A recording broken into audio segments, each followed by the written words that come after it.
माननीय एकनाथ शिंदे साहेबांनी जे मला उद्योग मंत्री बनवलेलं आहे त्या उद्योग विभागाची मुख्यमंत्री रोजगार निर्मिती योजना नावाची एक योजना आहे. त्याचं देखील प्रशिक्षण तुम्ही घेतलं पाहिजे.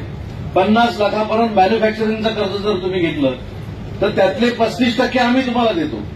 म्हणजे 1 लाखाचं जर कर्ज घेतलं तर 35,000 तुमचे आम्ही भरतो.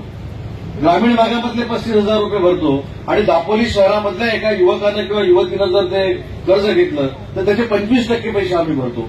अशी जगाच्या पातळीवर दुसरी कुठचीही स्कीम नाही की चांगला उद्योग केल्यानंतर शासन 35% भरण्यासाठी पुढे येतं. ते देखील महिला बचत गटांनी त्याचा उपयोग करून घेतला पाहिजे. स्वतः महिलांनी स्वतःच्या पायावर उभं राहण्यासाठी या योजनेचा उपयोग करून घेतला पाहिजे. विश्वकर्मा नावाची एक चांगली योजना आहे, त्याच्यामध्ये इथं आलं पाहिजे. मगाशी मधमाशांच्या बाबतीमध्ये सीओ मॅडमने इथं सांगितलं, ती देखील योजना माझ्याशी संबंधित आहे. त्याच्यामध्ये देखील महिला भगिनींनी पुढाकार घेतला पाहिजे. आज उद्योगाच्या अनेक वाटा त्या आपल्यासाठी खुल्या झालेल्या आहेत, पण पुढच्या वाटेवरनं कोण चालतं याच्यावर आपलं यश अवलंबून आहे. आणि म्हणून सरस 2 वेळा झालेलं हे प्रदर्शन किंवा दुसरं प्रदर्शन हे अतिशय तुमच्या सगळ्यांच्या दृष्टीनं लाभदायी देखील आहे. मी अजून एक जिल्हा परिषदेला विनंती करेन की काही महिलांना आपण बेळगावमध्ये पाठवा. आज बेळगावला बघितल्यानंतर की बेळगावचं चित्र डोळ्यासमोर आणल्यानंतर आपला मराठी माणूस, मराठी महिला नक्की तुमच्या डोळ्यासमोर येत असतील. बेळगावच्या रेल्वे स्टेशनच्या बाजूला मी ज्यावेळी 89-90ला कॉलेजला बेळगावमध्ये होतो त्यावेळी एका 10x10च्या खोलीमध्ये बचत गटानं जेवणाचा उपक्रम सुरू केला होता. योगेशजी, आज जर तुम्ही तिथे गेलात तर स्वतःच्या बचत गटाच्या मालकीची 3 मजली इमारत त्या ठिकाणी उभी राहिलेली आहे आणि तिथं रांगा लावूनच जेवायला लागतं. डायरेक्ट तुम्हाला वशिलानं जेवायला मिळत नाही. ही आपल्या मराठी माणसाच्या हातातल्या चवीची ताकद आहे. आणि म्हणून मला असं वाटतं की नवीन नवीन उपक्रम आपण सुरू केले पाहिजेत. दापोलीसारख्या ठिकाणी तर प्रत्येक गावात नारी निवास योजना महिलेनं सुरू केली पाहिजे. त्या ठिकाणी उमेदच्या लोकांनी पुढाकार घेतला पाहिजे. मला उमेदच्या अधिकाऱ्यांना देखील मनापासून धन्यवाद दिले पाहिजेत की ते देखील अतिशय अहोरात्र या महिला भगिनींच्या चांगल्या सुविधा मिळवून देण्याच्या दृष्टीनं काम करत आहेत. आपल्याला आठवत असेल तरी सीओ मॅडम नव्हत्या, यादव साहेब तुम्हाला माहित असेल, योगेशजी तुम्हाला देखील माहिती आहे, मी उमेदच्या सीआरपीची एक बैठक घेतली होती रत्नागिरीमध्ये आणि त्यांना मी सांगितलं होतं की चला तुमचा भाऊ समोर बसलाय असं समजा आणि 3 मागण्या माझ्याकडे करा, मी तुमच्या त्या 3 महिन्यामध्ये पूर्ण करून देतो. पहिली त्यांनी मागणी हीच केली होती की जो रिव्हॉल्व्हिंग फंड आहे तो 15,000चा 30,000 रुपये झाला पाहिजे. त्यावेळी त्यांचं मानधन 3,000 रुपये होतं, ते दुप्पट झालं पाहिजे. आणि तिसरी मागणी त्यांनी कधीही बोलून दाखवली नाही, पण त्यांची कुजबूज बघितल्यानंतर माझ्या लक्षात आली आणि मी एका महिला भगिनीला विचारलं की तुझ्या हातातला जो मोबाईल आहे हा तुझा स्वतःचा मोबाईल आहे की कुठच्या घरच्या व्यक्तीचा मोबाईल आहे. खरं तर हा प्रश्न जाहीरपणानं मी विचारला त्यावेळेस महिला भगिनीला योग्य वाटला की नाही मला माहीत नाही, परंतु नंतर महिला भगिनींनी सांगितलं की आमच्यापैकी 40 ते 45% महिला भगिनी अशा आहेत की तुमचं ते अॅपवर लोड करण्यासाठी नवऱ्याचा मोबाईल घेतात, भावाचा मोबाईल घेतात, मुलीचा मोबाईल घेतात.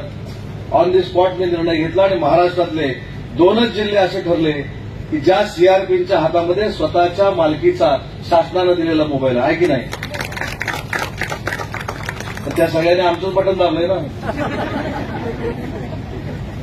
रायगड जिल्ह्याचा मी पालकमंत्री होतो. रायगड जिल्ह्याला 1800 माझ्या महिला भगिनींना तो मी मोबाईल दिला आणि रत्नागिरी जिल्ह्याचा मी पालकमंत्री मागच्या 2.5 वर्षामध्ये देखील होतो. मी 2148 महिला भगिनींना स्वतःच्या मालकीचा मोबाईल दिला. मध्ये इलेक्शनच्या निमित्तानं कोणीतरी एक टूम काढली होती की परत आम्ही ते मोबाईल घेणार आहे. एवढे दुर्दैवी आम्ही नाही. तसं मध्ये कोणीतरी सांगितलं होतं की मुख्यमंत्री माझी लाडकी बहीण योजना आता बंद होणार आहे. अजिबात बंद होणार नाही, तुम्ही अजिबात चिंता करू नका, कारण त्या सरकारमध्ये माननीय एकनाथ शिंदेसाहेब बसलेले आहेत आणि देवेंद्रजींच्या नेतृत्वाखाली देखील मुख्यमंत्री माझी लाडकी बहीण योजना ही कायमस्वरूपी चालू राहील. आता जे काही पैसे वाढवून द्यायचे आहेत त्याचं सगळं नियोजन झालं पाहिजे आणि तो देखील निर्णय योग्य वेळी योग्य निर्णय दोन्ही नेते मिळून घेतील. परंतु या सगळ्या सिस्टीममध्ये महिला भगिनींनी आता पुढे येऊन काम करण्याची गरज आहे. मला आश्चर्य वाटतं की ज्यावेळी मी असेल, योगेशजी असतील, आम्ही हेलिकॉप्टरनं प्रवास करतो.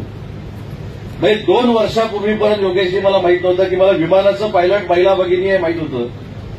पण ज्यावेळी लोकसभेच्या निवडणुका लागल्या आणि पक्षानं काही हेलिकॉप्टर भाड्यानं घेतली होती, त्या एका हेलिकॉप्टरच्या 2 पायलट या महिला होत्या.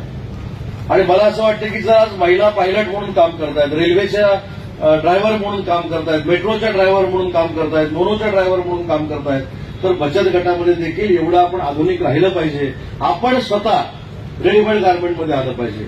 आपण स्वतः कपडे बनवले पाहिजेत. आपण स्वतः कपडे बनवून ते विकले पाहिजेत. अशा पद्धतीची भूमिका भविष्यामध्ये रत्नागिरी जिल्ह्यातल्या महिला भगिनींनी घ्यावी, या सदिच्छा देण्यासाठी मी इथं आलोय. मगाशी अजून एक जो महत्वाचा उल्लेख झाला तो बांबू लागवडीचा. मला असं वाटतं की योगेशजी आपण सगळ्यांनी मिळून याच्यामध्ये प्रामुख्यानं लक्ष घालणं गरजेचं आहे. मला ज्यावेळी पाशा पटेल भेटतात त्यावेळी बांबूनं बनवलेली एक नवीन वस्तू आणून देतात. मध्ये मला चष्मा घेऊन आले होते. मी म्हटलं मी वापरेन की नाही मला माहित नाही, कारण तुमचा जेवढा नंबर आहे तेवढा माझा नाही, मला तेवढा लावा. पण चष्मा देखील बांबूपासून बनतो. आणि 3 दिवसापूर्वी माझ्याकडे आले आणि मला म्हणले हा टी शर्ट घ्या, हा बांबूपासून बनवलेला आहे. मला खरोखरच जरा पहिलं असं वाटलं की बांबूपासून टी शर्ट कसं काय बनवू शकतात, पण बांबूपासून टी शर्ट बनवू शकतो. बांबूपासून पेनं बनवू शकतात, बांबूपासून ब्रश बनवू शकतात, बांबूपासून फणी बनवू शकते. त्या सगळ्या गोष्टी त्या बांबूपासून बनवू शकतात. आणि सगळ्यात नाविन्यपूर्ण त्यांनी गोष्ट जी दाखवली ते म्हणजे बांबूपासून बनलेला स्पीकर मोबाईलसाठी.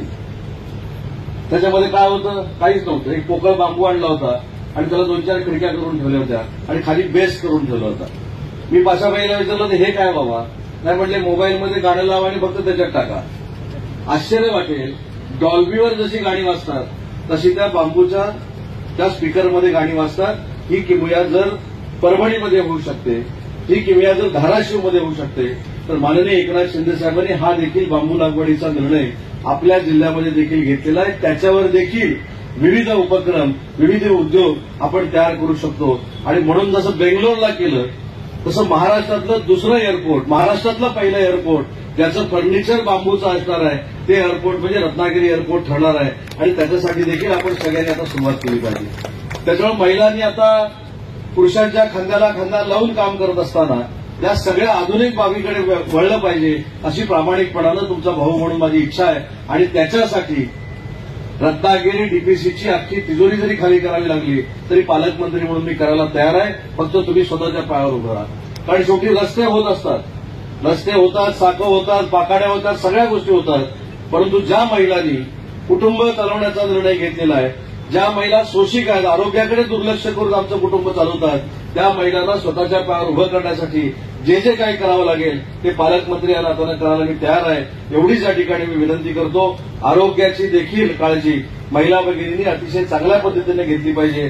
त्यासाठी देखील जिल्ह्यामध्ये आम्ही यंत्रणा उभी करतोय. त्याचा देखील लाभ महिला भगिनींनी घ्यावा ही देखील विनंती करतो. सरस उद्घाटन माझ्या हस्ते आणि राज्यमंत्री महोदयांच्या हस्ते झालं असं या ठिकाणी जाहीर करतो. आणि जास्तीत जास्त तुमच्या बचत गटाची विक्री व्हावी ही शुभेच्छा देतो आणि थांबतो. जय हिंद, जय महाराष्ट्र.